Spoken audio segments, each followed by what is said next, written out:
প্রণাম মহারাজজি। আপনি এক এক করে সমস্ত সমস্যার সমাধান সমস্ত সাধকের সামনে খুলে দিচ্ছেন। যারা এই ভিডিওগুলো দেখছেন তাদের উদ্দেশ্যে বলছি, যদি আপনারা প্রকৃতপক্ষে পরম আনন্দ এবং পরম শান্তির সঙ্গে জীবন অতিবাহিত করতে চান, অমরত্ব লাভ করতে চান, তাহলে আপনাদের কোথাও সদ্গুরু আর খোঁজার প্রয়োজন নাই। কারণ যিনি সদ্গুরু, ওনার কাছে সমস্ত সমস্যার সমাধান আছে। আমার সামনে যিনি মহারাজজি বসে আছেন, কিঙ্কর যোগানন্দ মহারাজজি, আপনারা শুধু তার স্মরণে আসুন, তার কথা মতো শুধুমাত্র 3টে মাস অনুশীলন করুন। অনেক সময় তো আপনাদের জীবন চলে গেল। 3 মাসও যদি দিতে না পারেন তাহলে তো আপনি সাধকই নন। তো মহারাজজি বলছেন 3 মাস তার কথা অনুযায়ী চলুক। যদি তার মধ্যে কোনো পরিবর্তন আসে তখন তাকে বুঝতে হবে মহারাজজি দ্বারা যে মার্গ দেওয়া হচ্ছে সেগুলো তার ক্ষেত্রে সঠিক। এবং আমি পূর্ণরূপে বিশ্বাস করি 3 মাস যদি কেউ মহারাজজির দেওয়ার মার্গ অনুযায়ী যেভাবে উনি বলছেন সেইভাবে যদি সাধনা করেন, 3 মাস অনেক অনেক তার জীবনের মধ্যে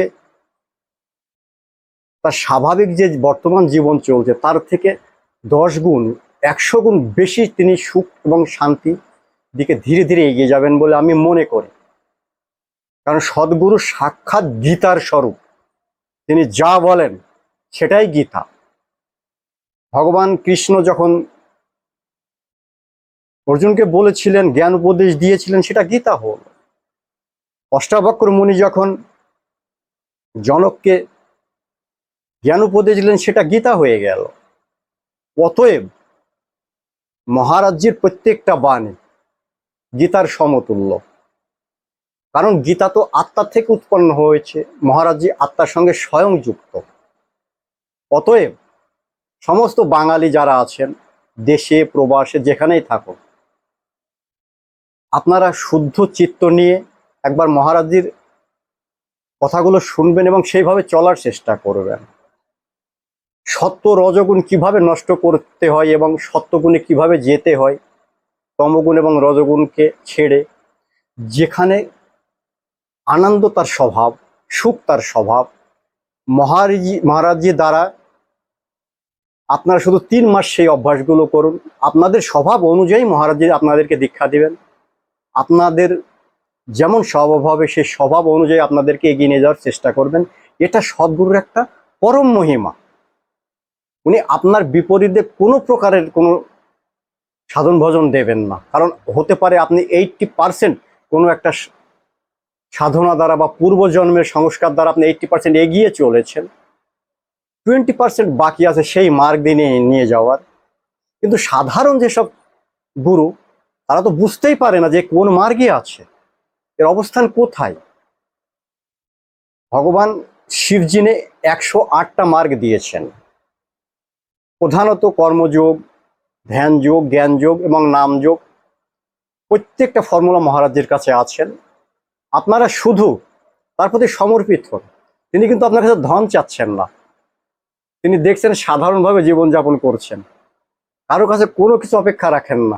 কিন্তু একটা অপেক্ষা অবশ্যই রাখেন, আপনাদের জীবন দুঃখ মুক্ত হোক, আপনাদের জীবন শান্তি হোক, আপনাদের জীবনে আনন্দ ফিরে আসুক। এটা ওনার একটা করুণা। ঈশ্বর প্রাপ্তির পরে ঈশ্বরীয় স্বভাব যেমন সেই সিদ্ধ মূর্তির ভিতরে আসেন, এটা ঈশ্বরীয় স্বভাব, দয়া, প্রেম, করুণা। অতএব সমস্ত বাঙালি যারা আছেন, যারা প্রকৃত গুরু খুঁজছেন, হতে পারে আপনি অন্য কোথাও থেকে মন্ত্র দীক্ষা নিয়েছেন, মহারাজজি আপনাকে নতুন করে মন্ত্র দীক্ষাও দেবে না, কিন্তু সেই স্থিতিতে আপনাকে কি করে আরো এগিয়ে নিয়ে যাবেন মহারাজজি অবশ্যই আপনাদেরকে রাস্তা দেবেন। কারণ সদ্গুরু দীক্ষাগুরু হন, আবার শিক্ষাগুরু হন একসাথে। অতএব আপনারা নিঃসংশয় হয়ে জুড়তে পারেন। যদি আপনাদের ভিতরে ঈশ্বরীয় কৃপা থেকে থাকে, অবশ্যই মহারাজজি আপনাদের এর সমাধান করবেন বলে আমি সুনিশ্চিত। প্রণাম।